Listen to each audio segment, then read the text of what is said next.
না বিয়ে শাদী কইরে ফেলাই। বিয়ে অবশ্য করা যায়, কিন্তু একটা কথা, বিয়ের পরে কিন্তু রান্না বান্না করতে পারবো না, তোমারই করা লাগবো। চাকরিও তোমারই করা লাগবো, আমার দ্বারা এইসব হইব না। রান্নাটাও করতে পারবা না? আমি যেই পরিমাণ অলস, আমার দ্বারা ওইসব হইতো না। তাহলে তুমি সারাদিন কি করবা? পায়ের উপর পা রেখে শুয়ে থাকবো। তুমি কি এগুলো পারবা? যদি পারো তাহলে বিয়ে করতে সমস্যা নাই আমার। আমি সব করে দিব, তোমার জন্য আমি সব করতে পারি। শুনো, চাকরি বাকরি যা করবা ভালো স্যালারি দেখা কইরো। তোমার কিন্তু প্রতি মাসে 5,000 টাকা শুধু কসমেটিক্স লাগবো, আর প্রতি মাসে 6টা শাড়ি, 6টা 3 পিস। আমার আবার খুব শখ শাড়ি পরে। প্রতি মাসে এতগুলো জিনিস কিনে কি করবা? কেন, তোমারে পইরা পইরা দেখামো। আমারে দাইতে এতগুলো শাড়ি লাগবো? পারলে নাই, তোমার কি বিয়ে করার জন্য জোর করতাছি? তুমি বিয়ের কথা কইছো দেখে আমি আমার শর্তগুলো কইতাছি। না না, আমি সব দিতে পারবো, দরকার হইলে কিডনি বিক্রি করে দিবো। আর শুনো, বিয়ের প্রথম বছরে কিন্তু পুরো বাংলাদেশ আমারে ঘুরান লাগবো। সিলেট, সাজেক, বান্দরবন সব জায়গায় ঘুরমু। তার থেকে বরিশাল কাছে আছে, বরিশাল দিয়ে ঘুরে আনি। বিয়ে করবো না। না না, মজা কইরা কইছি। তাহলে তুমি আমার থাইল্যান্ড লইয়ে যাবা। থাইল্যান্ড আমার যাওয়ার খুব শখ। জিম্মে যাইতে যাবো, সব জায়গায় লইয়ে যাবো। না, আমার কিছু বান্ধবী আছে, ওগুলোও লইয়ে যাবো। খালি বান্ধবী না, বান্ধবীর গোষ্ঠী সহ সব দিব। আর শুনো, বিয়ের পর কিন্তু তোমার আমার কথায় ওঠা বসা লাগবো। এখন খের থেকে কম কিছু, তখন আরো বেশি। এখন তো হালকার উপরে ঝাপসা চলতেছে। আচ্ছা আর শুনো, আমার লোক কিন্তু কোনোদিন তর্ক করা যাইব না। আচ্ছা। আর শুনো, আমি ভুল করলেও আমি ঠিক, আমি ঠিক করলেও আমি ঠিক। তুমি আমার কোনোদিন কিছু কবা না। আমি যখন রাগ করবো তখন ভুলেও কোনো সাউন্ড করবা না।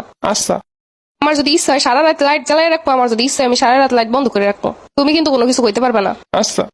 যখন তখন কমু ঘুরতে নিয়ে যাইতে, তখনই ঘুরতে নিয়ে যাওয়া লাগবো। এই যেমন রাত 12টার সময় ইচ্ছা করবে বাইরে যাবো ফুচকা খাইতে, তখনই নিয়ে যাওয়া লাগবো।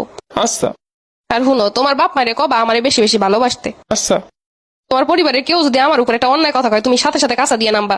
আচ্ছা আর শুনো, বাচ্চা কাচ্চা হইলে দায়িত্ব কিন্তু সব তোমার। আচ্ছা বাচ্চার পটি পরিষ্কার করা, বাচ্চারে খাওয়ানো, সবকিছু। আচ্ছা আর শুনো, আমার কিন্তু 2 দিন পর পর সারপ্রাইজ দেওয়া লাগবো।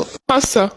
এত কিছুর পরে তুমি আমার লাগে কি করবা? আমি যে তোমার বিয়ে করবো এইটি তো অনেক। আচ্ছা আর শুনো, কোনো বন্ধু বান্ধবের সাথে আড্ডা দিতে পারবা না। আমার পারমিশন ছাড়া কোনো বন্ধুর সাথে দেখা করতে পারবা না। আচ্ছা। কোনো মেয়ে বান্ধবী থাকতে পারবো না। এখনো তো নাই। এখন নাই, কোনো সময় যেন থাকে না। আচ্ছা রাস্তা দিয়ে হাইটে গেলে কোনো মহিলার দিকে তাকাইতে পারবা না। আচ্ছা বিয়ের পরে মোবাইল বেশি টিপতে পারবা না। সর্বোচ্চ 1 ঘন্টা মোবাইল টিপবা সারাদিনে। আচ্ছা আর যদি তাও না পারো তাইলে বাটন ফোন চালাবা। আচ্ছা প্রতি মাসের শুরুতে আমার যত পছন্দের খাবার সব আইনে ফ্রিজ ভরে রেখে দিবা। Ice cream, chocolate. আচ্ছা প্রতিদিন আমার হাতে মেহেন্দি পরাই দেওয়ান লাগবো। আচ্ছা সবার সামনে আমার বেশি বেশি প্রশংসা করবা। আচ্ছা 2 দিন পর পর বাপের বাড়ি ঘুরতে নিয়ে যাবা। আচ্ছা। তুমি আমার লেগে এত কিছু করতে পারবা? হুম। আচ্ছা, তাইলে আমি বিয়ে করতে রাজি। চলো আমরা বিয়ে করে ফেলাই। সারাদিন ফোন ফোন ফোন, তাও রান্না করো। আমি রান্না করবো? কে রান্না করবে? এই তো কথা ছিল, তুমি রান্না করবা বিয়ের পরে। তো বিয়ে করার জন্য কইছিলাম, যাও তুমি রান্না করো, আমি কি রান্না করার কাম নাকি? তুমি বিয়ের আগে কি কি কইছিলে কিচ্ছু মনে নাই? ওগুলো তো বিয়ে করার লেগে কইছিলাম, এখন তো বিয়ে হয়ে গেছে। বাস কোথাকার?